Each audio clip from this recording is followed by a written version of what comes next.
Students, इस समय दोपहर के 3 बजे हैं और ये हमारी सर्जरी की सेकंड क्लास है।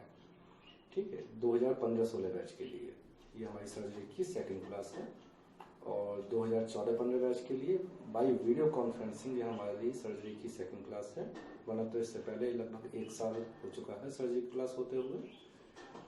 अच्छा, कल जो मैंने वीडियोस डाले थे आप लोगों ने देख ही लिए होंगे। उनमें से मुझे बहुत से बच्चों के 2015-16 बैच के बच्चों के रेस्पॉन्स भी मिले। उन्होंने मेरे को व्हाट्सएप पे अपना नंबर और अपने फ़ोटो मेरे को भेजे, तो उनका मैंने एक व्हाट्सएप ग्रुप भी बना दिया। 2014-15 बैच का तो पहले से व्हाट्सएप ग्रुप बना हुआ है और 2015-16 बैच का इनका भी मैंने एक व्हाट्सएप ग्रुप बना दिया है और उसमें बच्चों को ऐड किया है। जिन लोगों ने अभी तक वीडियोज़ को नहीं देखा है वो इन वीडियोस को लगातार देखते रहें। और मैं कोई भी क्योंकि सर्जरी से रिलेटेड अपडेट होगी या कोई भी मटेरियल होगा तो वो इन्हीं व्हाट्सएप ग्रुप पे मैं डालूंगा। वैसे भी आज प्रधानमंत्री जी ने जो लॉकडाउन है वो 3 मई तक कर दिया है, तो क्लास तो हमारी फिर इसी तरीके से अभी चलेंगी ऑनलाइन ही। तो आप लोग पढ़ते रहिए इन्हें और इन लेक्चर्स को देखते रहिए। तो हम अपने टॉपिक पे आते हैं। अच्छा, दूसरी चीज़ एक ये है कि बहुत से बच्चों ने को ये कहा कि जो कल वीडियोस डाली थी उसमें आवाज़ काफ़ी कम आई है।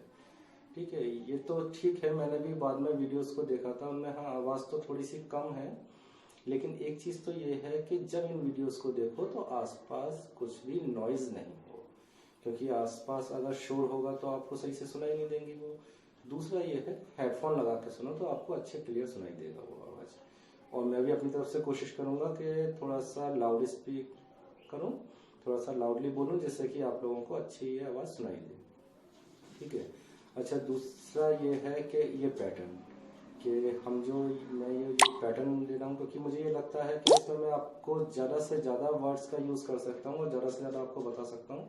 लेकिन अगर इसमें किसी भी तरीके का कोई और इम्प्रूवमेंट कर सकते हैं हम क्लासों में तो आप मुझे बताइएगा अपने सजेशन, या तो मुझे यानी क्या कॉल करके या फिर व्हाट्सएप पे मेरे को बता दीजिएगा किस तरीके से हम इन्हें और इम्प्रूव कर सकते हैं।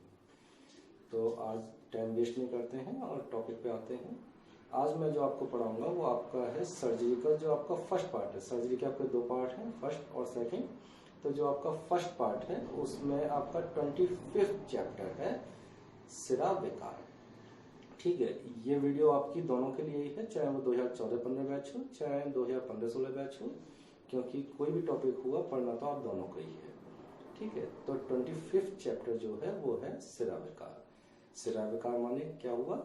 आयुर्वेद में जो सिरा जो शब्द यूज हुआ है वो किसके लिए यूज हुआ है? वेन्स के लिए।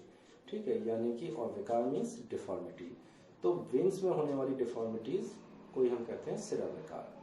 यहाँ पे जो है वहीं यानी क्या आर्टरीज के लिए क्या वर्ड यूज हुआ है आयुर्वेद में? धमनी। ठीक है, वेन्स के लिए सिराएं और आर्टरीज के लिए धमनी। ठीक है, तो यहाँ पे जो सिरा विकार दे रखा है इसमें 3 टॉपिक उन्होंने दे रखे हैं। एक है उसमें हिमेंजियोमा। हिमेंजियोमा क्या होता है? हिमेंजियोमा है कि जो वेन्स का वास्तव में एक बिनाइन ट्यूमर होता है। इसके बारे में डिटेल में हम आगे पढ़ेंगे जब ये टॉपिक पढ़ेंगे। दूसरा इसमें दे रखा है डीवीटी। डीवीटी क्या है? डीप वेन थ्रोम्बोसिस, यानी कि जो हमारी खासतौर से लेग्स की जो डीप वेन है उसमें होने वाले थ्रोम्बोसिस को ही हम डीप वेन थ्रोम्बोसिस कहते हैं। थ्रोम्बोसिस क्या है? थ्रोम्बोसिस जब हमारी जो ब्लड वेसल्स हैं अगर किसी वजह से वो रप्चर होती हैं और उनसे ब्लड ऊज होता है तो उसकी वजह से ब्लड का एक क्लॉट जमा हो जाता है और इस क्लॉट के जमा होने की वजह से जो ब्लड का फ्लो है वो ऑब्स्ट्रक्ट होता है। इसी को हम डीप वेन थ्रोम्बोसिस कहते हैं, थ्रोम्बोस कहते हैं। और वहीं इसमें एक वर्ड और आता है एम्बोलिज्म। तो ये थ्रोम्बस और एम्बोलिज्म इनमें डिफरेंस क्या है? थ्रोम्बस जो रहता है वो एक जगह एक तो ब्लड क्लॉट होता है, जबकि एम्बोलिज्म जो है वो ब्लड क्लॉट भी हो सकता है, कोई फॉर्म पार्टिकल्स हो सकता है, कोई एयर बबल हो सकता है। और सेकंड की डिफरेंस क्या है कि थ्रोम्बोस जो रहता है वो एक जगह पे स्टेबल रहता है, लेकिन एम्बोलिज्म एक जगह से दूसरी जगह पे जाकर वहाँ पे जाके फिर ब्लड को ऑब्स्ट्रक्ट करता है और ब्लड के फ्लो को फिर रोक देता है, ऑब्स्ट्रक्ट कर देता है। ठीक है, ये दोनों में डिफरेंस है। इसमें आगे पढ़ेंगे जब हम डीप वेन थ्रोम्बोसिस पढ़ेंगे तब डिटेल में पढ़ेंगे इसमें। और जो तीसरा इसमें दे रखा है वो है वेरिकोज वेन। वेरिकोज वेन तो हो सकता है आप लोगों ने बहुत से जो है क्या इस तरीके के पेशेंट देखे होंगे, तो वेरिकोज वेन देखा हो बहुत से लोग आप लोग जानते होंगे वेरिकोज वेन क्या है, और हो सकता है बहुत से लोगों ने पेशेंट देखे हैं लेकिन उन्हें ये नहीं पता हो कि इसी को हम वेरिकोज वेन कहते हैं। तो वेरिकोज वेन क्या है, इस इमेज को देख रहे हो, इसमें दिखाई दे रहा है वेरिकोज वेन। ठीक है, तो क्या है वेरिकोज वेन? ये है हमारा elongation, sacculation, tortuous and dilation of veins is called varicosity और वेरिकोज वेन।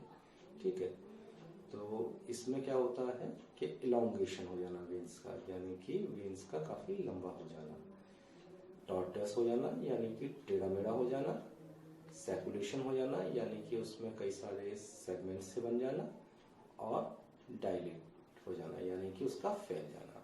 ये जो इसमें डायलेशन बताया गया, ये बताया गया कि 3 mm से ज़्यादा होना चाहिए। ठीक है, अगर वेन्स का डायलेशन काफ़ी फैल गई वेन्स और उनका डायलेशन 3 mm से ज़्यादा हो गया तो इसको हम वेरिकोज वेन कहेंगे। यहीं अगर जो है ये 3 mm डायमीटर काफ़ी मायने रखता है, क्योंकि यहीं पे अगर ये है कि ये डायलेशन 1 mm से कम होगा तो हम उन्हें कहेंगे थ्रेडी वेन्स। इस इमेज में देख पा रहे हो कि थ्रेडी वेन्स किस तरीके की दिखाई दे रही हैं। तो यानी कि एक थ्रेड सा दिखाई दे रहा है वेन्स का, एक थ्रेड सा दिखाई दे रहा है, क्योंकि यहाँ पे डायलेशन बहुत ज़्यादा नहीं है वेन्स का, 1 mm है। और अगर यही डायलेशन 1 mm से 3 mm के बीच में होता है तो हम उसे क्या कहते हैं, रेटिकुलर वेन्स। रेटिकुलर माने होता है एक जाल सा बन जाना, इसमें वेन्स का एक जाल दिखाई दे रहा है, तो ये है रेटिकुलर वेन्स। और जब ये डायमीटर जो है 3 mm से ज़्यादा होता है तब हम इसे कहते हैं वेरिकोज वेन। ये इस इमेज में दिखाई दे रहा है हमें कि ये है वेरिकोज वेन। यानी कि हम ये भी कह सकते हैं कि ये जो थ्रेडी वेन्स हैं या रेटिकुलर है या वेरिकोज वर्ड जो है, ये वास्तव में एक स्टेज है, यानी कि शुरू में उनका डायमीटर काफ़ी कम है, फिर धीमे धीमे वो डायमीटर इंक्रीज होता हो जाना है। ठीक है, तो ये तो हुआ वेरिकोज वेन। ठीक, अब ये है कि ये कहाँ कहाँ हमें देखने को मिल सकती हैं। इसकी जो सबसे कॉमन साइट है वो है लोअर लेग्स। ये जनरली ज़्यादातर वेरिकोज वेन जो देखने को मिलती हैं वो लोअर लेग्स पे मिलती हैं, लेकिन इसके अलावा भी कुछ साइट्स हैं जहाँ पे देखने को मिल सकती हैं, जैसे कि हीमोरॉयडल प्लेक्सस। इस इमेज में देख रहे हो हीमोरॉयडल प्लेक्सस, और दूसरी जो साइट है वो है ईसोफेजियल वेन्स, है ना। इस इमेज में देखो ईसोफेजियल वेन्स। तो ईसोफेजियल वेन्स जो है, वैसे तो जो 2014-15 बैच है वो पढ़ चुका है ईसोफेजियल वेराइसिस में, कि किस तरीके से वेन्स में जो इस तरह की वेरिकोसिटी डेवलप होती है कि जब पोर्टल हाइपरटेंशन काफ़ी ज़्यादा होता है तो सबसे कमज़ोर वेन्स जो होती हैं वो ईसोफेगस की होती है, जिसकी वजह से वहाँ पर वेरिसिस डेवलप हो जाती है। और चौथा हमारा देखने को मिलता है पैम्पनीफॉर्म प्लेक्सस। ये पैम्पनीफॉर्म प्लेक्सस क्या है, 2014-15 बैच तो जानता होगा कि पैम्पनीफॉर्म प्लेक्सस क्या है। कौन सी वेन होती है जो कि जाके पैम्पनीफॉर्म, ये स्क्रोटम में देखने को मिलती है पैम्पनीफॉर्म प्लेक्सस, और कौन सी वेन होती है जो कि पैम्पनीफॉर्म प्लेक्सस बनाती हैं, वो है testicular vein. Testicular when he आगे चल के, क्योंकि एक जाल सा बना देती है जिसको कि हम पैम्पनीफॉर्म प्लेक्सस कहते हैं। तो ये कुछ कॉमन साइट हैं जिनमें कि वेरिकोसिटी देखने को मिलती है। ठीक है, अब हम ये देखेंगे कि ये वेरिकोज वेन डेवलप क्यों हो जाते हैं। देखो, 2 तरीके का सिस्टम होता है वेन्स का। अगर हम एक्सट्रीमिटीज में देखें तो एक तो होता है डीप वेनस सिस्टम और एक होता है superficial venous system. Deep veins कौन सी होती हैं, जो काफ़ी डीपली मसल्स में अंदर की तरफ जाती हैं, और जनरली इन वेन्स के साथ में आर्टरीज भी होती हैं, सिमिलर आर्टरीज जो जा रही होती हैं। और वहीं सुपरफिशियल वेन्स जो स्किन के नीचे ही होती हैं, स्किन के काफ़ी पास होती हैं और काफ़ी ऊपर होती हैं, सुपरफिशियल, है ना, यानी कि काफ़ी ऊपर होती हैं। और डीपली मतलब काफ़ी डीप होना, जो डीप वेन्स हैं वो काफ़ी डीप होती हैं। ठीक है, और इन वेन्स के बीच में जो रहता है एक कम्युनिकेशन होता है जिनको कि हम कहते हैं परफोरेटिंग वेन्स, जिनसे, और इन परफोरेटिंग वेन्स से क्या होता है, इन दोनों के बीच में कम्युनिकेशन बना रहता है। इस इमेज में तुम देख सकते हो कि इस इमेज के क्या है कि इन जो वेन्स हैं इनमें कुछ वॉल्स लगे होते हैं। ये वॉल्स जो होते हैं वो इस तरीके से होते हैं वेन्स में, यानी कि नीचे से जब ये ब्लड का फ्लो हो रहा है ऊपर को, तो ब्लड के एक बार ऊपर जाने के बाद में वो वापस बैक नहीं हो पाता।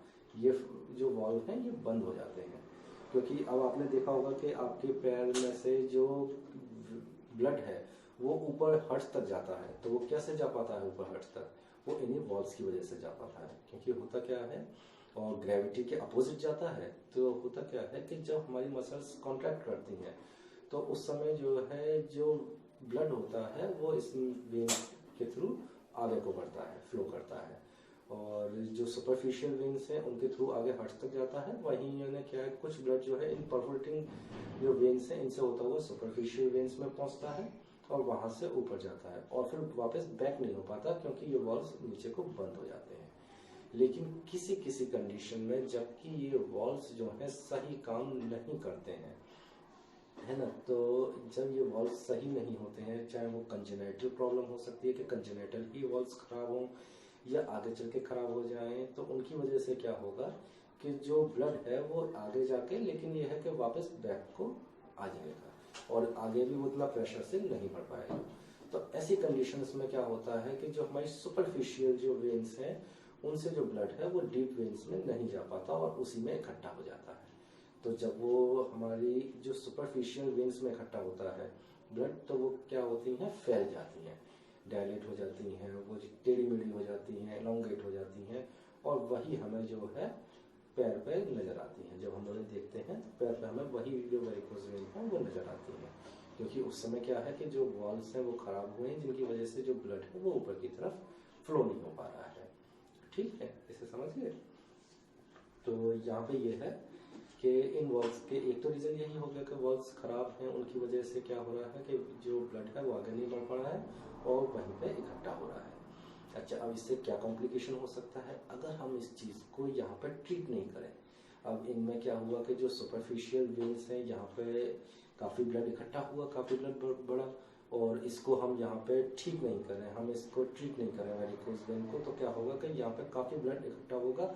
और क्योंकि कि आर्टरीज की जो वॉल होती है वो काफी मोटी होती है, लेकिन जो वेन्स की वॉल होती है वो काफी थिन होती है, पतली होती है, जिनकी वजह से क्या होगा वो बस्ट होंगी और ये ब्लड जो हमारी आसपास के सबक्यूटेनियस टिश्यू है तो उसमें फैल जाएगा ये ब्लड। तो जब ये ब्लड उसमें फैलेगा तो उस समय क्या होगा कि जो हमारा हीमोग्लोबिन है वो टूट जाएगा, जो हमारी आरबीसीज हैं वो टूटेंगी और हीमोग्लोबिन हमारा टूटेगा। उस समय हीमोग्लोबिन जो टूटेगा वो हीम और ग्लोबिन इसमें टूटेगा। ग्लोबिन जो है एक प्रोटीन है और हीम में वो टूटेगा।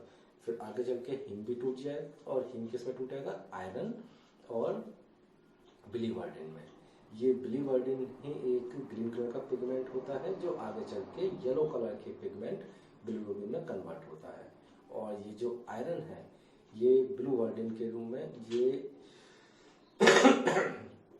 सॉरी ये जो है जो हमारा आयरन है ये हेमीवर्डिन के रूप में आपके जो आसपास के कनेक्टिव जो आपके आसपास के टिश्यूज हैं उसमें ये जो है सुरक्षित हो जाता है और हेमीवर्डिन के रूप में ये कन्वर्ट होकर वहां पे स्थिर हो जाता है। अब इसकी वजह से होता क्या है कि धीमे धीमे जब ये कंडीशन आगे लंबे समय तक रहती है तो वहां पर फाइब्रोसिस डेवलप होने लग जाती है, और जब ये फाइब्रोसिस डेवलप होती है तो धीमे धीमे एपोक्सिया की कंडीशन, लोकल एपोक्सिया की कंडीशन डेवलप होती है। यानी कि एपोक्सिया मीन्स कि ऑक्सीजन की कमी होना, क्योंकि हीमोग्लोबिन ही ऑक्सीजन को पहुंचाने का काम करती है, और जब ये हीमोग्लोबिन टूटने लग जाती है तो लोकल उस एरिया में क्या है ऑक्सीजन की कमी होने लग जाती है। जब ये ऑक्सीजन की कमी होती है तो धीमे धीमे क्या होगा कि वो जो पार्ट है लोकल पार्ट वो धीमे धीमे उसमें अल्सर बनने लग जाएंगे, सेल्स डैमेज होने लग जाएंगी, और उस समय वहाँ पे अल्सर बनेंगे और उनको अगर ट्रीट नहीं किया जाए तो यही अल्सर आगे चल के मैलिग्नेंट कंडीशन में बदल जाते हैं, और उस समय हम इसे मर्जोलिन अल्सर बोलते हैं। ठीक है, तो अब हम देखते हैं कि वेरिकोज वेन अच्छा किन कंडीशन में ये ज़्यादा देखने को मिलती हैं। अगर हम देखें मतलब किन लोगों में ये ज़्यादा देखने को मिलती हैं, एक तो ये है ओल्ड एज में। ओल्ड एज में क्या होता है कि जो हमारे वेन्स हैं वो कमज़ोर पड़ जाती हैं, मसल्स वीक हो जाती हैं, जिसकी वजह से ओल्ड एज में ये वेरिकोज वेन ज़्यादा देखने को मिलती हैं। दूसरा ये है कि फीमेल्स में कह सकते हैं कि शरीर के भारी होने की वजह से या प्रेगनेंसी के बार बार होने की वजह से क्या होता है कि ये वेरिकोज वेन मेल्स के कंपैरिजन में फीमेल्स में ज़्यादा देखने को मिलती हैं। वहीं कुछ इस तरीके की कंडीशन है जिसमें कि कुछ या इस तरह की प्रोफेशन है जिसमें कि ज़्यादातर जो है खड़ा रहना पड़ रहा है। तो जब हम जो है ज़्यादातर खड़े रहते हैं तो उसमें क्या है कि इन जो वेन्स हैं इनमें ब्लड को जो है ग्रेविटी के अपोजिट ऊपर चढ़ना पड़ रहा है, यानी कि इन वेन्स को ग्रेविटी के अपोजिट काम करना पड़ रहा है, तो उस समय इन वेरिकोज के डेवलप होने के चांस ज़्यादा बढ़ जाते हैं। तो कुछ प्रोफेशन जैसे कि सर्जन है ना, तो और दूसरा ये सिक्योरिटी गार्ड्स हो गए, पुलिसमैन हो गए, या रिक्शा वर्कर्स हो गए, तो या एथलीट्स हो गए। तो यहाँ पे क्या है, इन लोगों को ज़्यादातर इनके खड़े रहने का काम है, तो यहाँ पे वेरिकोज वेन के डेवलप होने के चांस ज़्यादा होते हैं। ठीक, तो आज के टॉपिक को यहीं पे ख़त्म करते हैं और बाकी जो है इसमें वो कल पढ़ेंगे। ठीक, थैंक यू।